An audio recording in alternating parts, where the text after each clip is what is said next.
Hey everybody, how's it going? Welcome to Daily's 2A News. It looks like Sig Sauer's in hot water once again with another lawsuit pertaining to the P320, this time at the tune of $15 million. So let's talk about it.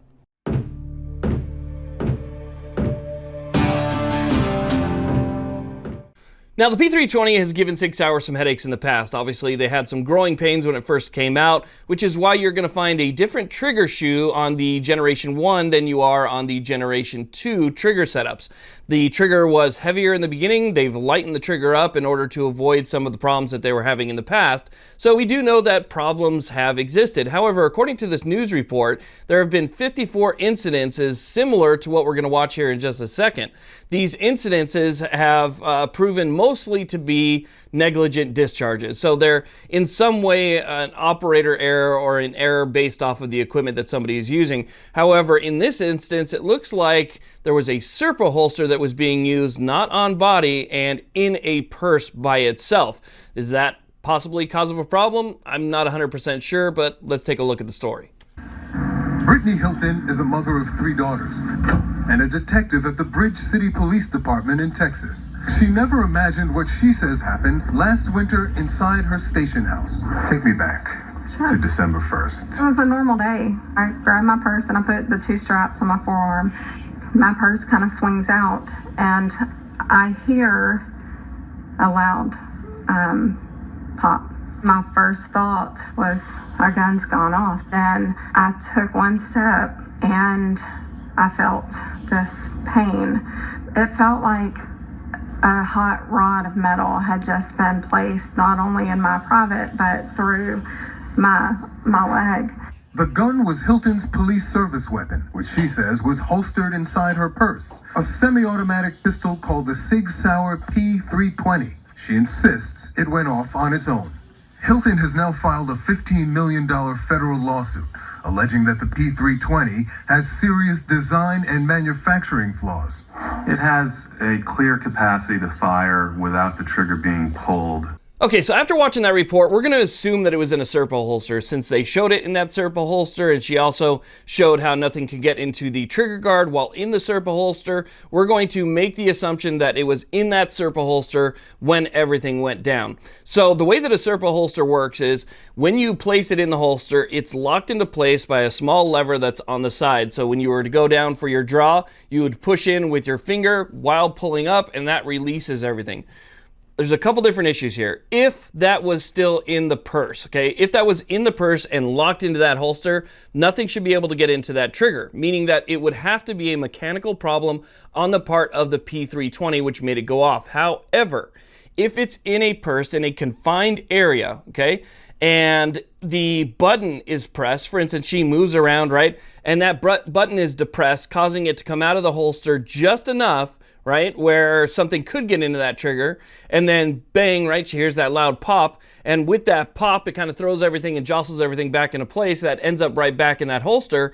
Well, now you have something that looks like it's still holstered, but in reality, it came out just a little bit, because all, again, it takes is a little bit of pressure on that button to get it to come out just a little bit. So if there's not enough room in the purse, that button's pressed, it comes out just enough where that trigger is accessible and then ends up back in that Serpa, you would never know that it actually came out. So for me, at least just looking at the basic evidence that was provided by this story, it could kind of go either way. Now, for me, I have several P320s, and my P320s, which, you know, all have over 10, maybe 15,000 rounds through the collection that I have. I've carried them, used them out in the desert. They've been dropped. You know, I've used them in different conditions, including just simple range use, and I've never had a single problem. But again, out of the 54 instances that were mentioned in this report a little bit later on, most of them were found to be negligent discharges. This case, I don't know which way it's going to go, but it's just another bad story for Sig in the P320. Now, the problem with stories like this is you're going to find so-called experts on both sides.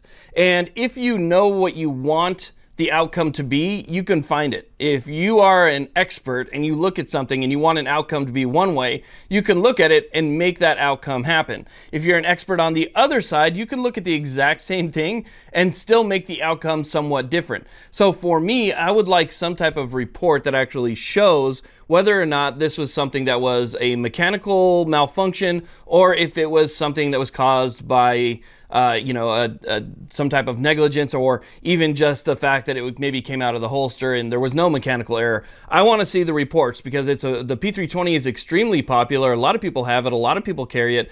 A lot of departments use it. As a matter of fact, her department is going, I guess they're going to be discontinuing the P320 and they're going to be issuing their officers something else. So that's a pretty big change and a pretty big shift, which means her department believes her and they're backing her up, which they should.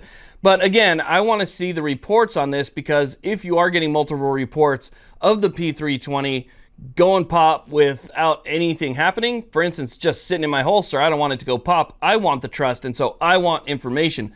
Information is key for everything. If we can find out whether or not these reports are just, people looking to get money, or if these reports are based off of maybe ignorance, or if these reports are absolutely 100% true, and this actually happened because of a design error or mechanical malfunction on SIG's part, it's best for the public to know these things. So I'm not making a decision right or wrong, or I'm not making a presumptive decision on whether or not this was an actual, $15 million lawsuit worthy thing. But what I'm saying is, this is another lawsuit against the P320 and SIG, and I want to know exactly what's going on. I think that the public deserves to know what's going on, and if this case is found that there's a mechanical malfunction, SIG needs to do something about it. And if not, people need to stop frivolous lawsuits. Anyway, just want to let you guys know that that's out there, another one on SIG. Hopefully they can take care of it, or if she's in the right, she takes care of it. I just want the person who's in the right to win, and I thank you all very much for watching. I do appreciate it. Please like, subscribe. Have a great day.